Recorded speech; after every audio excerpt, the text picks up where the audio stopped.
Dear student, lit lang by Dilshad में आपका पुनः एक बार स्वागत है।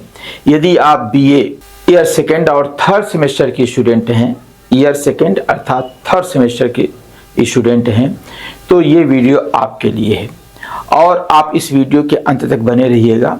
ये वीडियो नाम क्या है? इंग्लिश ईयर सेकेंड है, सेमेस्टर थर्ड है, कोर्स टाइटल है ब्रिटिश एंड अमेरिकन ड्रामा। इसमें जो है एलिमेंट्स ऑफ ड्रामा, ये यूनिट सेकेंड है।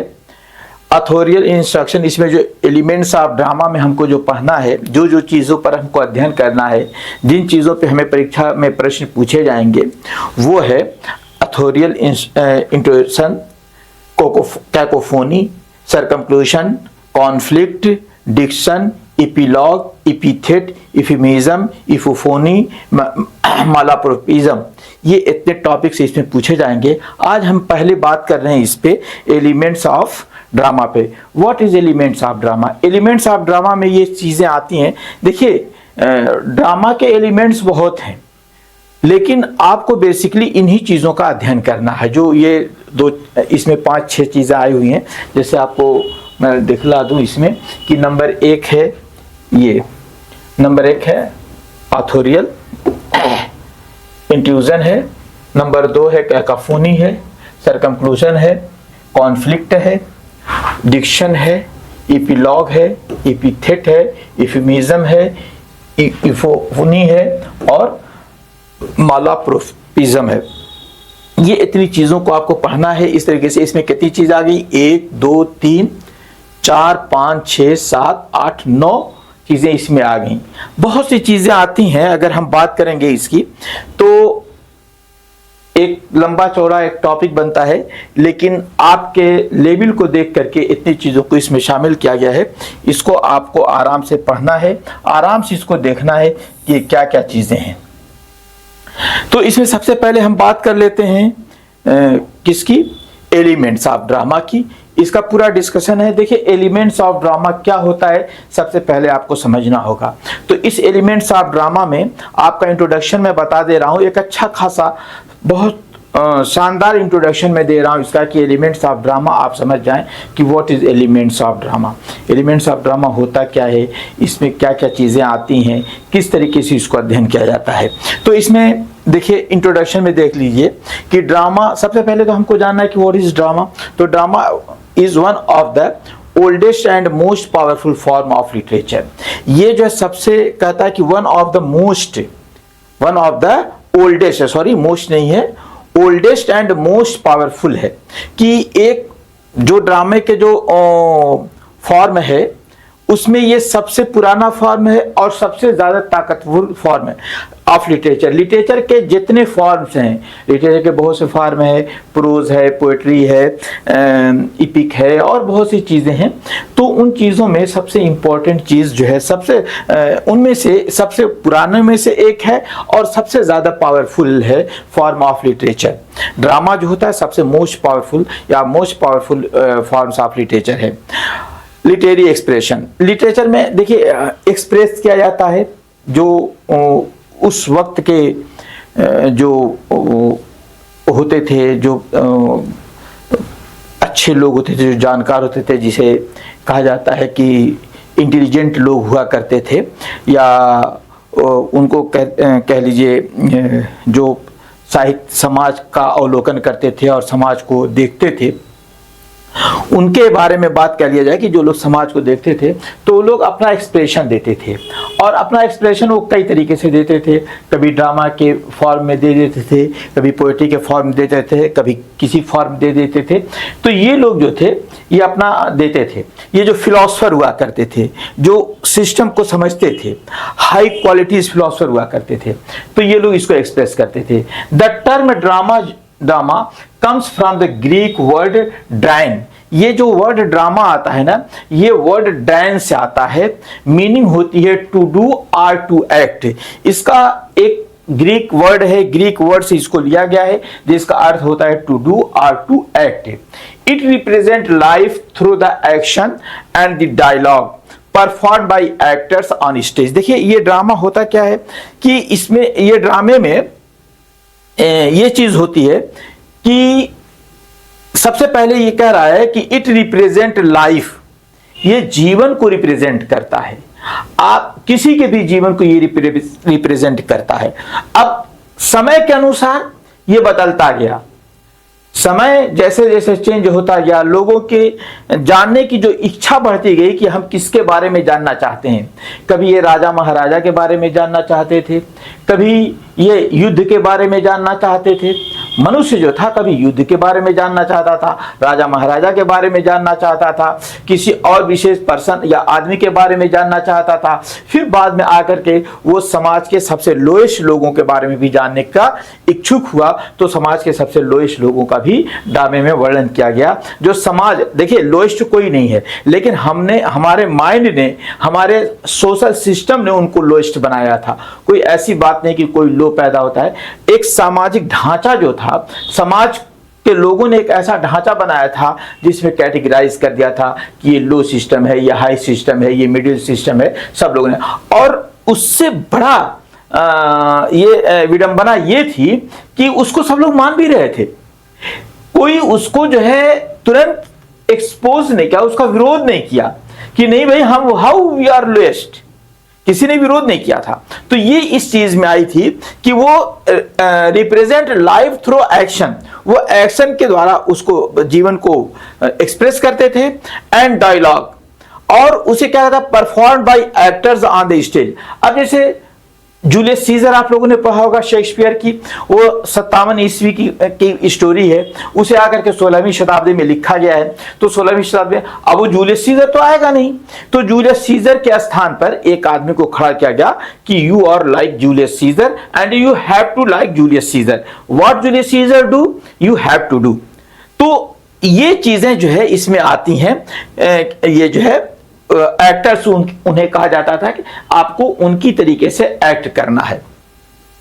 एवरी सक्सेसफुल प्ले, हर सक्सेसफुल प्ले जो है वेदर ट्रेजिक कॉमिक और tragic comic depends upon certain essential elements collectively known as the elements of drama. देखिए अब ये जो चाहे ट्रेजिडी हो चाहे कॉमेडी हो, ड्रामा के कई प्रकार हैं, ट्रेजिडी है, कॉमेडी है, ट्रेजिक कॉमेडी है, तो ये कोई भी हो, वो ट्रेजिक कॉमेडी कॉमिक हो, depends upon certain essential elements, वो इसी एलिमेंट पर, निश्चित एलिमेंट पर वो डिपेंड होती है, निर्भर होती है, और वो collectively known as the element of drama. और जब उनको हम पूरा मिला करके कहते हैं तो उसे एलिमेंट ऑफ ड्रामा कहते हैं। इट मीन्स चाहे वो ट्रेजिडी हो, चाहे वो कॉमेडी हो, चाहे वो कुछ भी हो, वो सब चीजें जो है वो कैसे बनती हैं, उसमें क्या चीज डाला जाता है कि वो ट्रेजिडी हो गई, क्या चीज डाला गया कि वो कॉमेडी हो गई, तो उन सारी चीजों को ये बताता है। और उसी चीजों का उन जो पार्ट्स होते हैं, जो चीजें होती हैं, उन्हें हम लोग एलिमेंट्स कहते हैं। ठीक ना। एलिमेंट्स की मीनिंग मैं कई जगह पे बताया हूं, आप लोग पिछले वीडियोस देखते रहिएगा।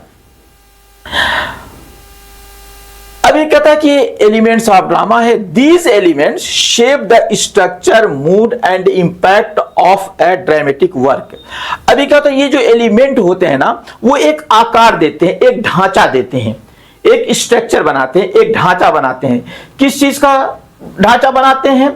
मूड। जैसे आप, ये आदमी सोचता कैसे, उसके विचार क्या है, उसका भी एक स्ट्रक्चर बना देते हैं, उसका प्रभाव भी होता है, और वही जो है ये क्या करता है, impact of the dramatic work, और वो प्रभाव डालते हैं, असर डालते हैं ड्रामेटिक वर्क पर। ये सारी चीजें प्रभाव डालती हैं। It means elements of drama में जो भी चीजें आती हैं वो सारी चीजें उस पर प्रभाव डालती हैं।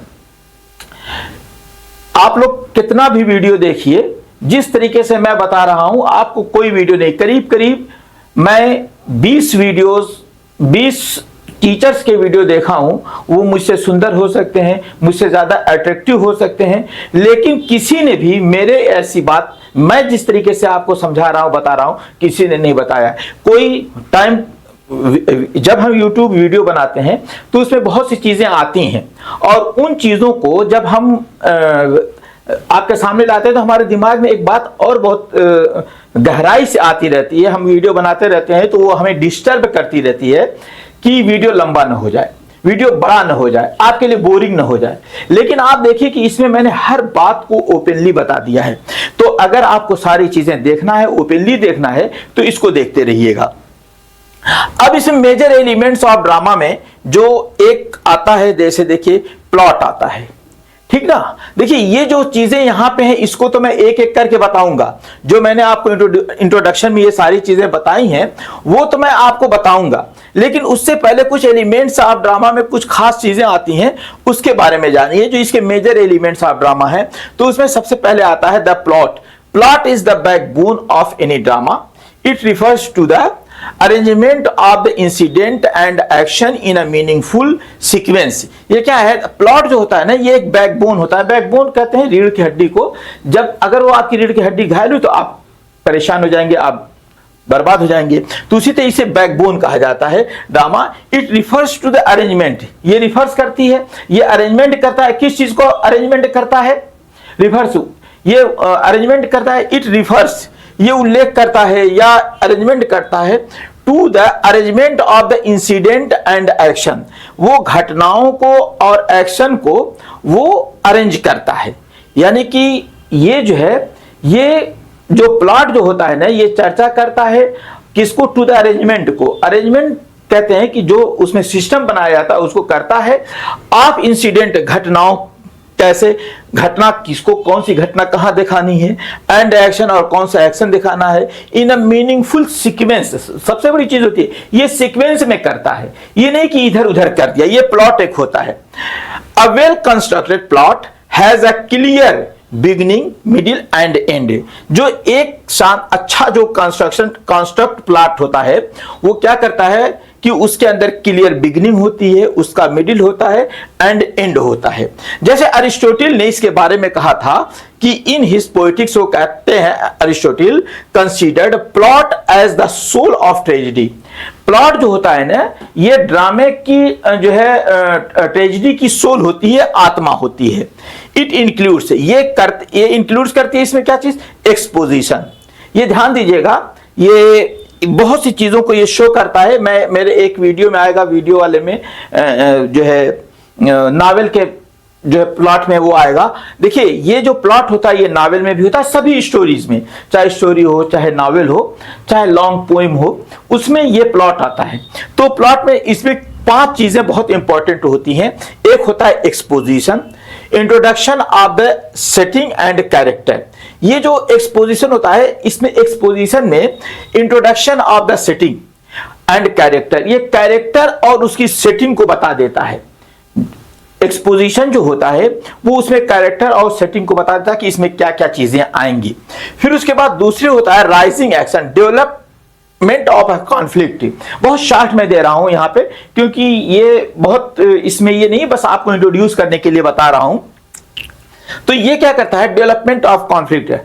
ये जो राइजिंग एक्शन होता है, इसका अगर आप कहीं डायग्राम देखेंगे, मैंने भी एक डायग्राम दिया है, लेकिन यहां पे मैं डायग्राम लाना भूल गया हूं। कुछ इसका इस तरीके से डायग्राम आता है ना, इसका कुछ इस तरीके से डायग्राम आता है। यहां पे ये आता है जो है एक्सपोजिशन, ये होता है, यहां पर एक्सपोजिशन होता है, एक्सपोजिशन होता है, और ये राइजिंग एक्शन होता है। जैसे ये राइजिंग एक्शन होता है, और ये क्लाइमेक्स होता है, क्लाइमेक्स होता है। ये फॉलिंग एक्शन, ये जो यहां से यहां तक की पोजीशन होती है, इसे फॉलिंग एक्शन कहते हैं, फॉलिंग एक्शन कहते हैं। और फिर उसके बाद आगे आता है डिनोमिनेटर या रिसोल्यूशन। इसको रिसोल्यूशन, आमतौर से रिसोल्यूशन कहा जाता है। ये इस तरीके से होता है। ये ड्रामे का जो इस तरीके से बहुत से लोगों ने डायग्राम दिया है, हालांकि डायग्राम मैंने बनाया है लेकिन मैं इसमें एडजस्ट नहीं कर पाया। तो ये चीजें आती हैं, एक्सपोजिशन होता है। फिर उसके बाद राइजिंग एक्शन, राइजिंग एक्शन में डेवलपमेंट ऑफ कॉन्फ्लिक्ट, इसी में कॉन्फ्लिक्ट क्रिएट होता है। किसी से कोई मैटर होता है, क्या मैटर हुआ, कैसे हुआ, यहीं से एक छोटा सा झगड़ा शुरू हो जाता है, और वो झगड़ा फिर होते होते होते होते वो बिल्कुल क्लाइमेक्स पे पहुंच जाता है। फिर उसके बाद शुरू होता है falling action, result of the climax. अब इसका climax, why happens this, rising action हुआ था तो फिर वो क्लाइमेक्स पे पहुंच गया, और क्लाइमेक्स के बाद जो होता है ये फॉलिंग एक्शन होता है कि व्हाई दिस हैपेंड, ये यहां पर हम पहुंचे क्यों थे। तो ये बहुत सी चीजें हैं। अगर आप ओथेलो पढ़ेंगे तो उसमें ओथेलो में ये होगा कि एक ओथेलो जो है वो डेस्डेमोना से प्यार करता है और डेस्डेमोना उससे बहुत ज्यादा प्यार करती है। डेस्डेमोना के साथ वो एलोपमेंट उसका हो जाता है, अर्थात वो उसके साथ चली जाती है, भाग जाती है और जाकर के वो लोग शादी कर लेते हैं। और डेस्डेमोना के कई शूटर होते हैं, कई चाहने वाले होते हैं। उसमें एक आदमी, जब डेस्डेमोना शादी कर लेती है ओथेलो से, जो एक हबशी है, जब उसे शादी कर लेते हैं, निग्रो है, तो इयागो नाम का एक कैरेक्टर, उसे ये बुरा लग जाता है और वो इसको किसी तरह तोड़ना चाहता है। और इयागो जो है वो पैसे का लालची है, वो किसी भी तरीके से रॉन्ग वे से पैसे कमाना चाहता है। तो वो जो है ओथेलो के अंदर और डेस्डेमोना के अंदर जो है उसके खिलाफ, डेस्डेमोना के खिलाफ वो भरता है, कान भरते हैं उसको, जिसको हम लोग बोलते हैं। और फिर उसके बाद वो लड़ाई इतनी एकदम क्लाइमेक्स पे पहुंचती है और क्लाइमेक्स पे जाकर के ओथेलो डेस्डेमोना का कत्ल कर देता है। इमिलिया मर जाती है। इमिलिया को उसका शौहर इयागो मार दे, उसका पति इयागो मार देता है। फिर उसके बाद जो वहीं से फॉलिंग एक्शन होता है और फिर इमिलिया सारी बातें बताती है, खर्च वो आ जाता है नीचे। तो ये सारी चीजें आती हैं और फिर उसके बाद अंत में एक रिसोल्यूशन दिया जाता है। उसका जो है ये बताया जाता है कि व्हाई हैपेंड सो और what we should to do in this situation. अगर ऐसी सिचुएशन आती है तो हमें करना क्या चाहिए। तो ये चीजें आती हैं इसमें। तो ये जो है फॉलिंग एक्शन होता है, रिसोल्यूशन होता है, कंक्लूजन और आउटकम, उसका एक रिजल्ट आ जाता है कि ये क्या मैटर है। फिर उसके बाद अगर एग्जांपल हम देखेंगे, Shakespeare's Macbeth, the plot revolves. देखिए मैंने ओथेलो को दिया था और यहां पे मैं लिखा हूं Shakespeare's Macbeth, the plot revolves around the Macbeth's ambition. देखिए मैकबेथ की एक एम्बिशन होती है और फिर उसके बाद उसका डाउनफॉल होता है। बहुत हाई एम्बिशन होती है और उसी हाई एम्बिशन के कारण वो उसका डाउनफॉल हो जाता है, अंत में पतन हो जाता है। आगे देखिए इसमें जो सबसे इंपॉर्टेंट कैरेक्टर होते हैं, एलिमेंट्स ऑफ ड्रामा में कैरेक्टर्स होते हैं। Characters are the persons who perform the action in a drama. जो कैरेक्टर होते हैं वो परफॉर्म करते हैं ड्रामा में कि वो किसको कौन सा काम किया जाना है, किसको किस तरीके से काम करना है, उसी को किया जाता है। Characters are the person who perform the action in a drama. Each character reveals human nature through speech, action and the reaction. कहता है हर ड्रामा जो कैरेक्टर होता है ना, रिवील्स ह्यूमन नेचर। वो अलग अलग एक्टर होते हैं और वो अलग अलग एक्टर जो होते हैं वो अलग अलग तरीके से अपने आप को रिवील करते हैं, ओपन करते हैं। और वो उनका जो सिस्टम होता है वो अलग अलग तरीके से उसको रिवील करते हैं, अपने अपने तरीके से उसको बताते हैं, अपने एक्शन को, नेचर को बताते हैं थ्रू स्पीच, कुछ लोग through action and through reaction.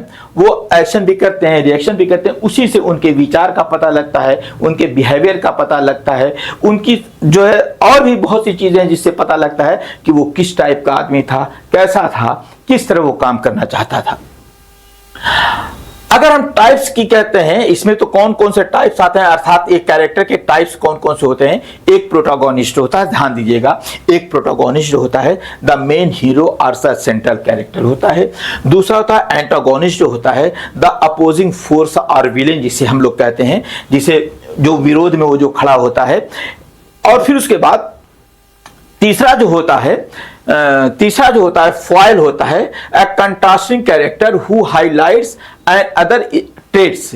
वो एक जो है उसकी किसी की एक ऐसे उसमें कैरेक्टर को क्रिएट किया जाता है जो कैरेक्टर को या चरित्र को बताता है।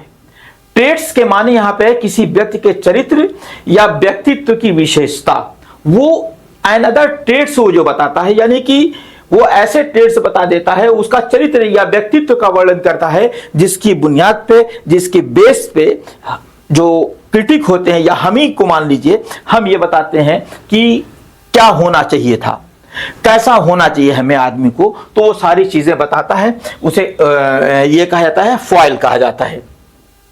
दूसरा जो माइनर कैरेक्टर्स होते हैं, support and develop the main plot. ये लोग छोटे छोटे कैरेक्टर्स होते हैं जो मेन प्लॉट को सपोर्ट करते हैं, कि कोई आता है तो कुछ बोलता है, कोई आता है तो कुछ बताता है, ये सपोर्ट करते हैं उसको, माइनर कैरेक्टर। अगर हम एग्जाम्पल लेते हैं इस माइनर कैरेक्टर्स का, in Hamlet prince Hamlet protagonist and Claudius antagonist embody moral and psychological conflict.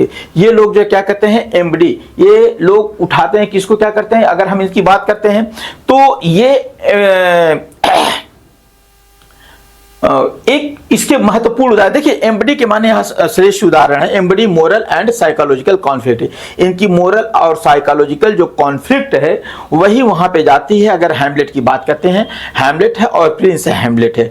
Hamlet जो है, प्रिंस हैमलेट प्रोटोगोनिस्ट है एंड क्लाउडियस है एंटागोनिस्ट है, अर्थात ये इसका विरोधी है या विलेन कह लीजिए। और ये दोनों जो है साइकोलॉजिकल कॉन्फ्लिक्ट के एक जीते जागते उदाहरण हैं। अगर हम इसमें एक तीसरी चीज बहुत इंपॉर्टेंट आती है, थीम आती है। The theme is the central idea और द अंडरलाइंग मैसेज। थीम जो होती है ना, किसी भी ड्रामे की जो थीम होती है, ये थीम होती है, ये सेंट्रल आइडिया होता है। और अंडरलाइंग, एक उसके अंदर अंतर्निहित जो है थॉट्स होता है। जैसे आगे मैं लिखा हूं अंडरलाइंग मैसेज, एक अंदर एक मैसेज होता है। वो ऊपर से दिखने में तो जो है वो है, लेकिन वो इंटरनल एक मैसेज होता है जो वो कन्वे करना चाहता है, प्रस्तुत करना चाहता है writer of the drama. It gives the play it's meaning and philosophical depth. और यही जो है थीम जो है ना, प्ले को अर्थ बताती है और इसकी फिलोसफिकल डेप्थ बताती है कि इसकी फिलोसफिकल डेप्थ क्या है, इसकी गहराई क्या है। वो अंदर जाकर के उसकी गहराई को बताता है कि why happens so, what can be and what could not be, क्या हो सकता है और क्या नहीं हो सकता था। ये सारी चीजें इसमें बताई जाती हैं। कॉमन थीम्स इंक्लूड्स, ये कॉमन थीम्स इसमें इंक्लूड करते हैं conflict between good and evil, अच्छाई और बुराई के बीच में कॉन्फ्लिक्ट होता है, एम्बिशन एंड पावर होता है, लव एंड बेट्रॉयल होता है। इसमें क्या चीजें आती है, एक तो लव एंड बेट्रॉयल आ गया, फिर उसके बाद जो है ह्यूमन सफरिंग आ जाता है एंड रिडेम्पशन आ जाता है। ह्यूमन सफरिंग और रिडेम्पशन, आदमी परेशान कैसे होता है, फिर उससे उसको मुक्ति कैसे प्राप्त होती है। रिडेम्पशन के माने ये होता है, ईसाई धर्म में ऐसा होता है कि दुष्कर्म के बचाव या सुरक्षा से या मुक्ति के लिए कुछ कार्य किए जाते हैं, उसी को रिडेम्पशन कहते हैं। तो ये कहता है कि इसमें ह्यूमन सफरिंग एंड रिडेम्पशन, यानी कि जो आदमी परेशान है उससे वो कैसे मुक्ति प्राप्त करेगा, ये चीज आती है। अगर हम एग्जांपल कहते हैं, the theme of Othello is jealousy and it's destructive power. ये जो मैं अभी ओथेलो की आपको के बारे में बताया था कि उसकी मेन जो थीम है वो जेलसी है। ओथेलो जेलसी है, जेलस करता है, इस डिस्ट्रक्शन, और फिर उसके बाद डिस्ट्रक्टिव, और फिर उसके बाद उसका विनाश हो जाता है, पतन हो जाता है। वही जेलेसी उसको पतन की तरफ लेके चली जाती है। इसमें अगली चीज आती है, dialogue is the spoken language of drama. Dialogue जो है इस स्पोकन लैंग्वेज ड्रामा में जो बात की जाती है, it express the thought, emotion and motives of the character. ये बहुत सी थॉट को बताता है, उसके जज्बात को बताता है एंड उसके विचार को बताता है कैरेक्टर के। यानी कि ड्रामे में तो ड्रामा तो एक्टिंग है और ये किसी विशेष आदमी से रिलेटेड होती है। जैसे आप पढ़ते हैं कि सत्य पर आधारित, तो इनफैक्ट वो सत्य पर आधारित होती है। बहुत सी चीजें हैं, अगर मैं इस पे बात करूंगा तो बात लंबी हो जाएगी, वीडियो भी लंबी हो जाएगी, कि उन चीजों के जो है वो क्या क्या चीजें होती हैं, उनके क्या विचार होते हैं, कौन सा कैरेक्टर है उसका क्या विचार है, वो सारी चीजें इसमें बताई जाती हैं। थ्रू डायलॉग, डायलॉग के माध्यम से the audience learn about the story. इन्हीं डायलॉग के से वो जो ऑडियंस होते हैं, अर्थात देखने वाले, जो ड्रामा देखने वाले होते थे, वो लोग जानते थे, स्टोरी के बारे में जानते थे, रिलेशनशिप जो संबंध था उसके बारे में जानते थे, एंड कॉन्फ्लिक्ट, और क्या झगड़ा था, क्या विरोध था, उसके बारे में भी जानते हैं। गुड डायलॉग मस्ट बी, ऐसा होना चाहिए, नेचुरल एट एक्सप्रेसिव। जो अच्छे डायलॉग होते हैं वो नेचुरल होना चाहिए और एक्सप्रेसिव होना चाहिए, अर्थात अर्थपूर्ण होने चाहिए। ऐसा नहीं कि जो ही समझ में आए वही बोल दिया जाए। सूटेबल टू द कैरेक्टर, और कैरेक्टर के अनुसार होना चाहिए। Capable of revealing emotion and advancing the plot, ये कैपेबल होना चाहिए, ये योग्य होना चाहिए। किसके योग्य होना चाहिए? ये कैपेबल होना चाहिए रिवीलिंग इमोशन, वो इमोशन को रिवील करे, खोले, अंदर डायलॉग ऐसे हो जिससे जो कैरेक्टर का जो इंटरनल इमोशन है वो खुल जाए एंड एडवांसिंग द प्लॉट, और वो प्लॉट को आगे बढ़ा देते हैं। अगर एग्जाम्पल की बात करते हैं तो Shakespeare's play are famous for their poetic and powerful dialogues, उसके हैं बहुत से हैं, यहां पे मैं लिया नहीं हूं। इसमें अगला पॉइंट आता है setting. Setting refers to time and place, ये टाइम और प्लेस को रिफर करती है। In which the drama occurs, किस एटमॉस्फेयर में, किस दिन, किस समय में ड्रामा ये घटनाएं घटित हुई थी उसके बारे में ये बताता है। It helps create atmosphere and context, ये जो दो तीन चीजें बताती हैं। सबसे पहले इसमें यह चीज आती है कि ये एटमॉस्फेयर के बारे में बताते हैं कि कैसा एटमॉस्फेयर है, और फिर उसके बाद दूसरी चीज बताती है कि ये कॉन्टेक्स्ट इसका क्या है, इसका रेफरेंस क्या है, ये भी बताते हैं, इसका जो है संदर्भ क्या है। तो टाइप्स ऑफ सेटिंग में आती है ज्योग्राफिकल सेटिंग। अब देखिए बात यह आई थी कि सेटिंग है तो टाइम एंड प्लेस बताता है। सबसे पहले टाइम और प्लेस, ये दो चीजों पर फोकस कर रहा है कि टाइम और प्लेस की सेटिंग को बताता है। तो इसमें सबसे पहले जो आता है ज्योग्राफिकल सेटिंग, यानी कि इसका जो भूभाग, जो क्षेत्र था, किस क्षेत्र में हुआ, वहां का कैसा क्षेत्र था, पहाड़ी था, मैदानी था, या किस तरीके का था, कैसी वहां पे इंसिडेंट थी, तो उसको बताया जाता है। वेयर द प्ले हैपेंस, जहां पे प्ले होता है। Historical setting, time or period, किस टाइम का है या किस पीरियड का है। Social setting, cultural and social background, वहां पर जो सोशल सेटिंग दी जाती है वो समाज के बैकग्राउंड को बताया जाता है कि वहां का कल्चर कैसा है। अगर हम एग्जाम्पल की बात करते हैं यहां पे, तो Romeo and Juliet is a set in Renaissance, ये रेनेसा के समय में हुआ था। वो रोना, ये जो ये रोना है, और इसमें जो है दो तीन चीजें होती हैं। आगे देखिए जिसमें ये कह रहा है which shapes the feud and social construction. Feud and social confection, ये जो इसका अर्थ होता है फ्यूड, ये दो लोगों के बीच में लंबे समय तक चलने वाला झगड़ा, या जैसे रंजिश जिसको कहते हैं, पुरानी रंजिश। तो पुरानी रंजिश जो होती है इसी को फ्यूड कहते हैं। रेनेसा और ओरना जो है ये इसमें जो होता है वो बता रहा है कि दो व्यक्तियों के बीच जो पुरानी रंजिश है उसका ये वर्णन करता है रेनेसा के जमाने में, रोमियो एंड जूलियट में। अगर हम कॉन्फ्लिक्ट की बात करते हैं, जो मैंने ऊपर बताया कि इसमें कॉन्फ्लिक्ट आता है, कौन सी झगड़ा क्रिएट होती है। Conflict is the struggle between the opposing forces that drives the plot forward. Without conflict there is no drama types. कहता है कि there is no drama, sorry ये टाइप्स है, इसको मैं बोल्ड करना भूल गया हूं तो ये कंफ्यूज कर दिया मुझको, ये टाइप्स है। कहता है कि ये कॉन्फ्लिक्ट जो होता है ना, ये अपोजिंग फोर्सेस के बीच में ये झगड़ा पैदा करता है। That drives the plot forward, और प्लॉट को ये आगे लेके जाता है, अर्थात कहानी की थीम को ये आगे लेके जाता है। विदाउट कॉन्फ्लिक्ट, बिना कॉन्फ्लिक्ट के देयर इज नो ड्रामा। देखिए कॉन्फ्लिक्ट क्रिएट होता है, जैसे ये YouTube का वीडियो है, ऑफलाइन अगर होता तो थोड़ा सा टाइम जाता तो कोई प्रॉब्लम नहीं होती, नहीं तो मैं यहाँ पे बहुत से अच्छे एग्जाम्पल देता आपको कि ये किस तरीके से ये कॉन्फ्लिक्ट क्रिएट होता है।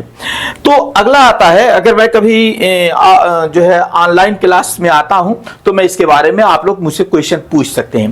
बात आती है टाइप्स की, तो एक इंटरनल कॉन्फ्लिक्ट होती है with in a characters mind. एक कॉन्फ्लिक्ट होती है जो आदमी के दिमाग के अंदर पैदा होती है और वो लड़ना शुरू कर देता है।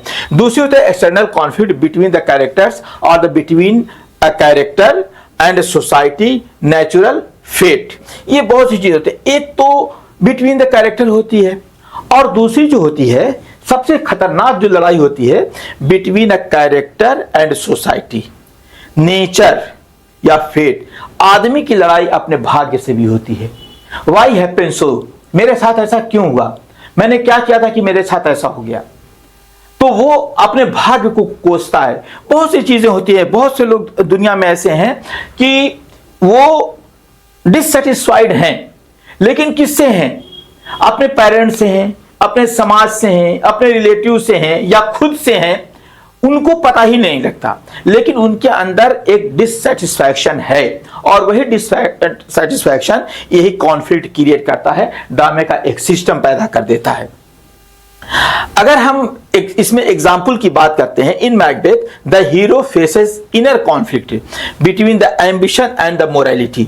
वो एम्बिशन, महत्वाकांक्षा और नैतिकता के बीच में उलझता रहता है कि मेरी एम्बिशन जो है क्या है और उसकी मोरालिटी क्या है। क्राफ्ट है कि स्टेज को कैसे हम बनाते हैं, अर्थात उसका दृश्य कैसे बनाते हैं। स्पेक्टेकल के माने होता है दृश्य। तो ये होता है spectacle includes visual elements, scenery, costumes, lighting, gesture and special effects that create the visual experience of the play।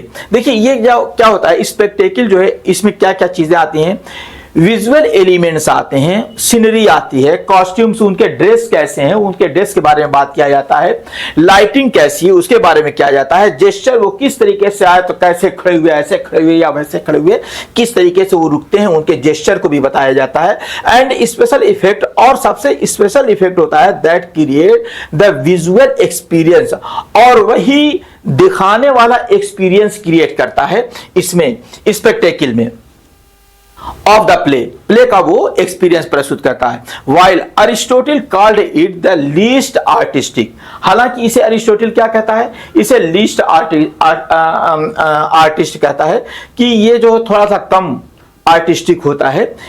जैसे artistic called it the least artistic element, it still enhances emotional impact on the realism.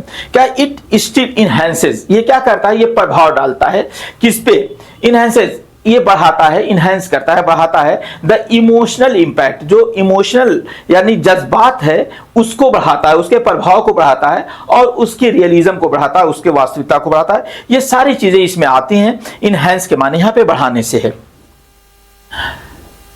आगे देखिए music and sound की बात होती है कि in ancient and modern theatre music and sound play a vital role.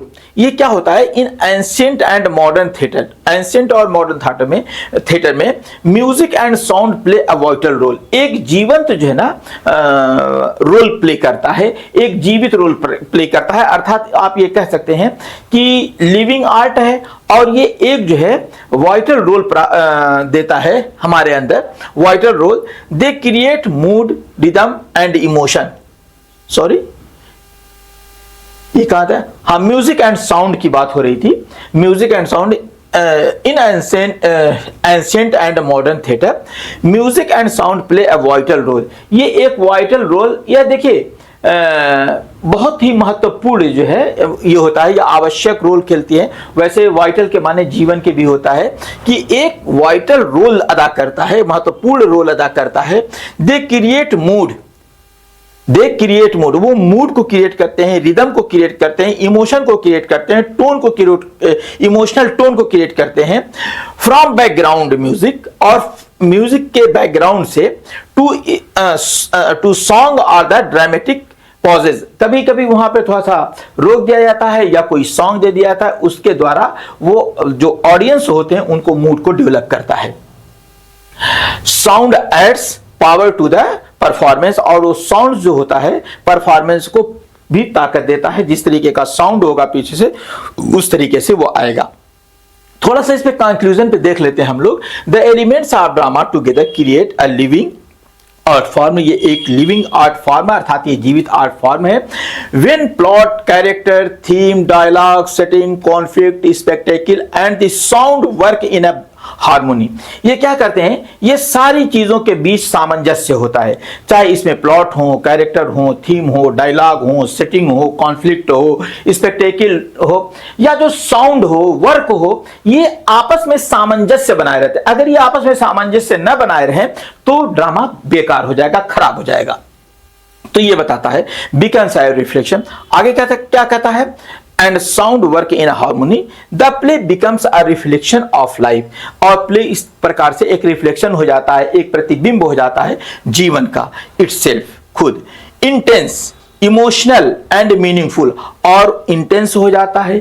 अर्थात ये कहना ये चाहता है कि इसके अंदर बहुत सी चीजें आ जाती हैं, जो उनके अंदर झगड़ा है या जो भी है वो भी आ जाता है, इमोशनल हो जाता है और फिर मीनिंगफुल भी हो जाता है। ड्रामा दस रिमेन्स, ड्रामा इस प्रकार से remain both a mirror and the maker of the human experience.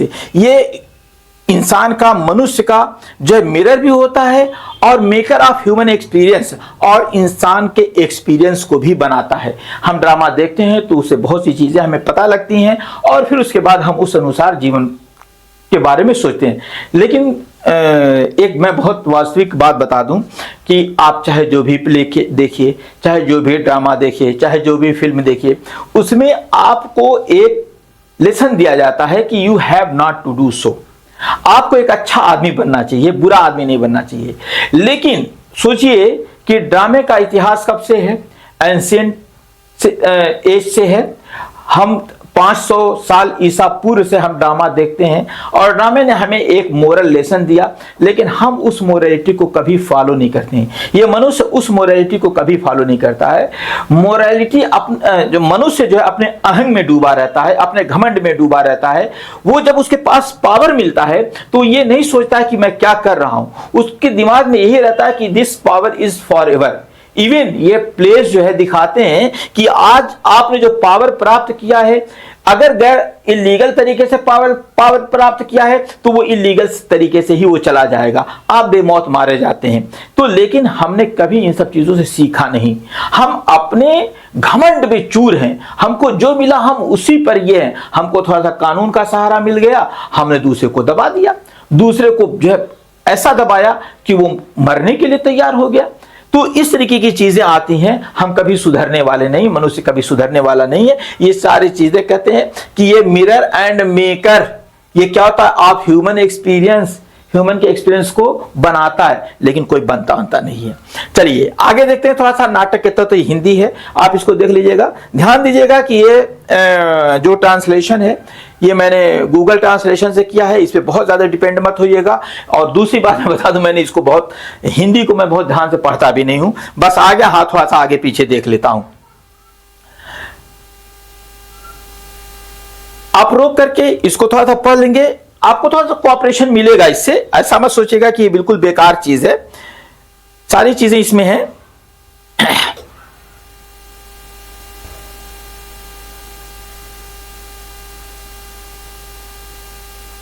सब नंबर के साथ मैंने इसको दे दिया है, सारी चीजें दे दी हैं। अब देखिए इस पे जो आप पे एग्जाम के एक्सपेक्टेड क्वेश्चन है, ये एक्सपेक्टेड क्वेश्चन इसमें दे रहा हूं। What are the main elements of the drama, explain with example. Main elements drama के क्या हैं उसके बारे में डिस्कस कीजिए। फिर उसके बाद ये है, इसमें जो मेन एलिमेंट्स हैं उसके बारे में आप देखिए, एक एक करके सारे लोगों को मैं बता दिया हूं। इसमें वीडियो रोक करके या स्क्रीनशॉट ले लीजिए। फिर उसके बाद इसमें कैरेक्टर और डायलॉग आते हैं, थीम आती है, सेटिंग एंड स्पेक्टेकल्स आते हैं। फिर उसके बाद कंक्लूजन आता है, इसका हिंदी भी है, दे दिया हूं मैं, सॉरी पेज चला दिया। इसका भी आप हिंदी देख सकते हैं, उसी तरीके से है। क्वेश्चन सेकंड है, क्वेश्चन सेकंड देख लीजिए आप लोग। क्वेश्चन सेकंड ये आ रहा है, इसका question second, how does plot contribute to the effectiveness of a play. कैसे जो है प्लॉट कंट्रीब्यूट करता है, इफेक्टिवनेस प्रभावशाली बनाता है, ऑफ अ प्ले ड्रामा को कैसे प्रभावशाली बनाता है, ये इसमें बात कर रहा है। आप जिस तरीके से चाहें या तो वीडियो रोक करके देख लीजिए या फिर उसके बाद स्क्रीनशॉट ले लीजिए, वैसे पीडीएफ भी आपको अवेलेबल होगा।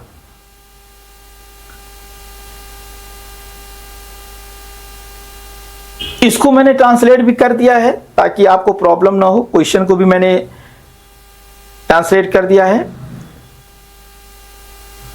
तीसरा क्वेश्चन आपका आता है, discuss the role of the characters in the drama. Drama में कैरेक्टर का क्या रोल है, इसके बारे में ये पूछा जा रहा है। कैरेक्टर्स पर ये क्वेश्चन है, इसको देखिएगा। इसको हिंदी में भी मैंने लिख दिया है, ये देख लीजिए। छोटा सा क्वेश्चन था और इसको और ज्यादा हिंदी छोटी और ज्यादा हो गई है। नेक्स्ट क्वेश्चन है, फोर्थ क्वेश्चन है ये, explain the significance of the dialogue and theme in the drama. Dialogue और थीम का क्या महत्व है, इसके बारे में आपको वर्णन करना है। ये बहुत एक छोटा सा शॉर्ट क्वेश्चन था, इसको देख लीजिए, इसका हिंदी संस्करण भी देख लीजिए आप। फिर उसके बाद नेक्स्ट क्वेश्चन आता है, how do setting and spectacle enhance dramatic character effect. ठीक ना, ये एक छोटा सा एग्जाम्पल है, ये देख लीजिए। सॉरी, छोटा सा शॉर्ट क्वेश्चन है, इसकी हिंदी भी देख लीजिए, शॉर्ट ही है, बहुत लंबी नहीं है। तो दोस्तों ये क्वेश्चन था और इस पे मैंने पूरा आपको एक अच्छा सा एक्सप्लेनेशन दे दिया है। वीडियो पसंद आया हो तो अपने साथ पढ़ने वालों को शेयर कर दीजिएगा, और अगर कोई प्रॉब्लम हो तो उसको जो है कमेंट जरूर कीजिए, कमेंट में मैं फिर उस पे आपको उसका सलूशन बताऊंगा। मिलते हैं इसी प्रकार के वीडियो में। आप लोग बेल आइकन को दबा लीजिए, सब्सक्राइब कर लीजिए ताकि आपको नोटिफिकेशन मिलता रहे। Thank you.